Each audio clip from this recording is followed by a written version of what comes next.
The book of 2nd Samuel. Check out the video on 1st Samuel where we were introduced to the book's three main characters, Samuel, Saul, and David, and then also to the book's literary design, which first introduced Samuel and then traced the rise and fall of King Saul in contrast to the rise of King David. 2nd Samuel tells the story of David as Israel's king, and in two movements. There's a season of success and a blessing, followed by a huge moral failure and then its sad consequences. And then the book ends with this well-crafted conclusion that reflects back on the good and the bad in David's life, generating hope for a future king to come from his line. So 2nd Samuel picks up after Saul's death, and David surprises everyone by composing this long poem where he laments the death of the very man who tried to murder him. And so once again, the author, he's presenting David's humility and compassion. He's a man who grieves the death even of his own enemies. After this, David experiences a season of success and God's blessing.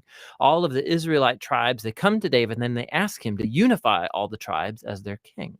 And so the first thing David does as king is to go to the city of Jerusalem. He conquers it, and he establishes it as Israel's capital city, which he renames as Zion.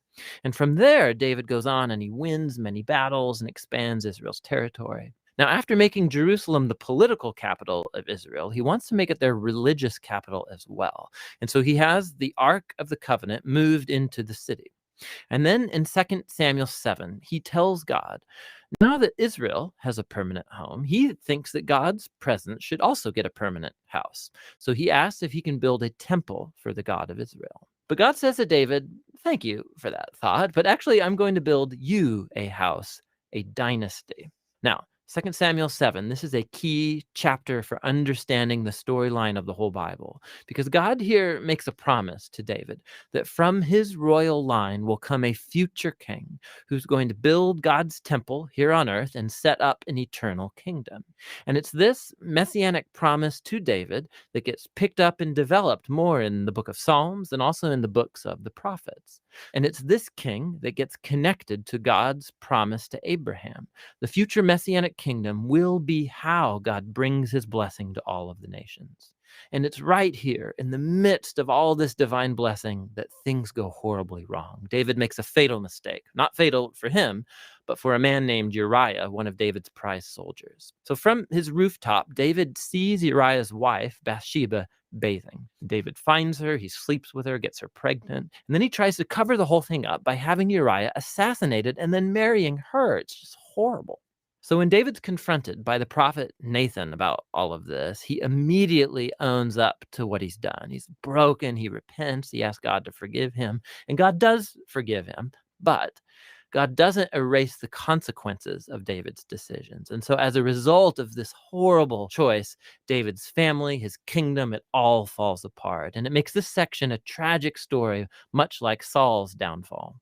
So David's sons end up repeating his own mistakes, but in even more tragic ways. So Amnon sexually abuses his sister, Tamar, and then their brother Absalom finds out about all of this and has Amnon assassinated. And then Absalom goes and he hatches the secret plan to oust his father David from power, and he launches this full-scale rebellion. And so for a second time, David is forced to flee from his own home and go hide in the wilderness, except this time he is not an innocent man. The rebellion ends when David's son is murdered, and it breaks David's heart. And so once again, he laments over the very man who tried to kill him. David's last days find him back on his throne, but as a broken man, he's wounded by the sad consequences of his sin. The book concludes with a well-crafted epilogue, with stories that are out of chronological order, but they have this really cool symmetrical literary design. So the outer pair of stories come from earlier in David's reign, and they compare the failures of Saul and then of David, and how each of them hurt other people through their bad decisions. The next inner pair of stories are about David and his band of mighty men who went about fighting the Philistines. And what's interesting is that both sections have a story of David's weakness in battle. So in contrast to the victorious David of chapters 1 through 9, here we see a vulnerable David who's dependent on others for help. The center of the epilogue has two poems that act like memoirs, and David reflects back on his life, and he remembers times when God graciously rescued him from danger. And he sees these as moments where God was faithful to his covenant promise to him and to his family. Both poems conclude by looking back onto the hope of God's promise of a future king who will build that eternal kingdom. Now, these poems and then God's promise also connect back to Hannah's poem that opened the book. And so these key passages from the beginning, now the middle, and the end of the book bring the book's themes all together.